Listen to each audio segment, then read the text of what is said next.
সুপ্রিয় শ্রোতা, মাধবী সঙ্গীত কানন পেজ থেকে আমি মাজহারুল ইসলাম আপনাদেরকে স্বাগত জানাচ্ছি। আশা করছি সবাই খুব ভালো আছেন।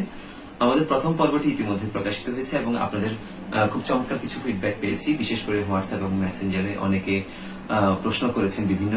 তো বিশেষত জানতে চেয়েছেন যে আমি গত পর্বে 4টি স্কেল দেখিয়েছিলাম, এ শার্প, বি, সি এবং সি শার্প। এই 4টি স্কেলে সারগম কিভাবে করতে হয় দেখিয়েছিলাম। তো আজকে তার জন্য আরেকটু বিস্তারিত বলবো এবং আরো অনেকে জানতে চেয়েছেন যে কার জন্য ঠিক কোন স্কেলটা উপযোগী। তো আজকে সেই বিষয়টা একটু ব্যাখ্যা করার চেষ্টা করছি এবং আরো 2টি স্কেলে সারগম কিভাবে করতে হয় আমি সেটা দেখিয়ে দিচ্ছি। সুপ্রিয় শ্রোতা, যেটা বলছিলাম, তো আমরা 4টি স্কেলে সারগম দেখিয়েছি, এ শার্প, বি, সি এবং সি শার্প।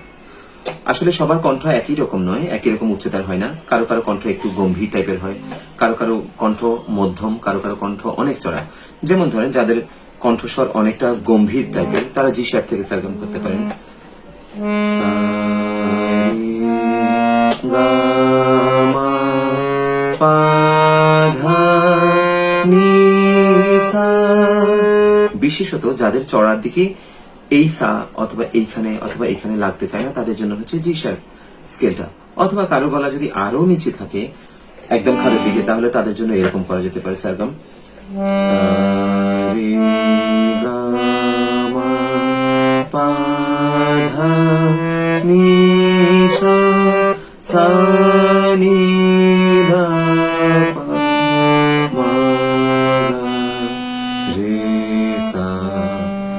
তো যাই হোক, যেটা হচ্ছে মূল কারণ, এক একজনের ভয়েসের উচ্চতা এক এক রকম। কারো লো নোটসে একটু বেশি আওয়াজটা বের হয়, কারো হাই নোটসে একটু বেশি আওয়াজ বের হয়। সেই অনুযায়ী আমরা স্কেলটা বেছে নিতে পারি। তো সাধারণত আমরা তাহলে যাদের ভয়েস খুব বেশি লো তাদের জন্য জি, যাদের আরেকটু উপরে আছে তাদের জন্য জি শার্প থেকে করা যেতে পারে। যাদের আরেকটু উপরে তারা এ মেজর থেকে করতে পারেন, এ মেজর স্কেল থেকেও করতে পারেন। যারা এ শার্প বা বি ফ্ল্যাটেও উপরের সাথে লাগাতে কষ্ট হচ্ছে বা উপরের রে বা কোমল গাতে অথবা শুদ্ধ গাতে লাগাতে কষ্ট হচ্ছে, তারা এ মেজর থেকে ফলো করতে পারেন, এ স্কেল থেকে করতে পারেন। এখানে মেজর বা মাইনর দুটো, মেজর মাইনর কি পরবর্তীতে ব্যাখ্যা করা হচ্ছে। আচ্ছা, তার আগে একটু আগে বলি, আমাদের মাধবী সঙ্গীত কানন পেজে একটু লাইক কমেন্ট করার জন্য সবাইকে বিনীতভাবে আহ্বান জানাচ্ছি এবং সাথে আমি মাজহারুল ইসলাম, আমার প্রোফাইলে যুক্ত হতে পারেন। মুহাম্মদ মাজহারুল ইসলাম এই কথাটি বাংলায় লেখা আছে, যুক্ত হতে পারেন। এবং আমাদের মাধবী সঙ্গীত কানন একটি প্রোফাইল আছে, এই প্রোফাইলে যুক্ত হতে পারেন। লাইক কমেন্ট এবং আমাদের এই ভিডিওগুলো যদি ভালো লাগে, আপনার উপকারে লেগে থাকে, তাহলে একটু শেয়ার করবেন। আশা করছি আপনি সহ অন্যান্য আরো অনেকেরই উপকারে আসবে এই ভিডিওগুলো। যাই হোক, কথা না বাড়িয়ে আমরা বলছি, এই মেজর থেকে সারগম করতে পারেন অনেকে যাদের ভয়েসটা এ শার্পে ঠিক চলে না। সা, রে, গা, মা, পা, ধা, নি, সা, সা, নি, ধা, পা, মা, গা, রে, সা। তো সুপ্রিয় দর্শক মণ্ডলী, আমরা তাহলে জি, জি শার্প, এ শার্প, বি, সি এবং সি শার্প, এই 1, 2, 3, 4, 5, 6, 7টি স্কেল থেকে কিভাবে সারগম করতে হয় গত পর্ব এবং এই পর্ব মিলিয়ে আমরা দেখিয়ে দিয়েছি। আগে আপনারা সারগমটা হাতে তুলবেন এবং সারগম নির্ণয়ের একটা সহজ সূত্র এই পর্বের শেষে দিয়ে দিচ্ছি। সেটি হচ্ছে, আপনি যেখানে যেই নোটেই সা ধরবেন, ধরুন আপনি এইখানে সা ধরেছেন, এটা কোন স্কেল আপনি জানেন না, সেটা না জানলেও ধরুন আপনি এইখান থেকে সারগম করছেন, এটা আপনার সা, আপনি জানেন না যে কোন স্কেল। কিন্তু নিয়ম হচ্ছে, আপনি সারগম কিভাবে বের করবেন, যেখানে আপনি সা ধরলেন তারপর তার সাথে লাগানো একটি নোট বাদ দিয়ে পরবর্তী নোটটা হচ্ছে রে। সা, রে, রে পর তার সাথে আরেকটি নোট লাগানো নোট বাদ দিলে আপনি গা পেয়ে যাবেন।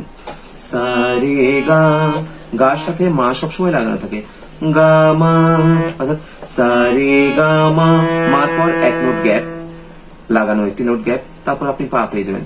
মা, পা, পার পর একটি নোট গ্যাপ, ধা, ধার পর একটি নোট গ্যাপ, নি এবং সা সাথে সাথে লাগানো, সা। তাহলে আমরা সা এক ঘর গ্যাপ রে, এক ঘর গ্যাপ গা, মা একসাথে, মার পরে এক ঘর গ্যাপ পা, পার পরে এক ঘর গ্যাপ ধা, ধার পরে এক ঘর গ্যাপ নি এবং সা একসাথে। তাহলে আমরা টোটাল পেয়ে গেলাম সারগমটা সা, রে, গা, মা, পা, ধা, নি, সা। এভাবে আপনি এই সূত্রটি প্রয়োগ করে যে কোনো স্কেলে সারগম যে কোনো স্থান থেকে আপনি সারগম করতে পারেন আপনার ভয়েসের উচ্চতা অনুযায়ী। সেটা জি হতে পারে, জি শার্প, এ শার্প কিংবা বি অথবা সি অথবা সি শার্প থেকে আপনার সারগাম হতে পারে। এরপরেও অনেকের গলা আরো অনেক চড়া হয়ে যেতে পারে, তিনি শুরু করতে পারেন ডি, ডি শার্প, ই বা এফ, এফ শার্প থেকে তিনি গানের রেওয়াজটা করতে পারেন। তাহলে বাকি অংশ নিয়ে আসছি আগামী পর্বে। সবাই ধৈর্য ধরে আমাদের প্রত্যেকটা পর্ব দেখবেন এবং আমাদের সাথে ভিডিও স্কিপ না করে যদি আপনারা শিখতে থাকেন তাহলে সম্পূর্ণ বিনামূল্যে এই কোর্সটি আপনারা পর্বের পর পর্ব শুধু আপনি দেখে যাবেন এবং লাইক কমেন্ট দিয়ে আমাদেরকে মতামত জানাবেন, উৎসাহিত করবেন। ধন্যবাদ সবাইকে।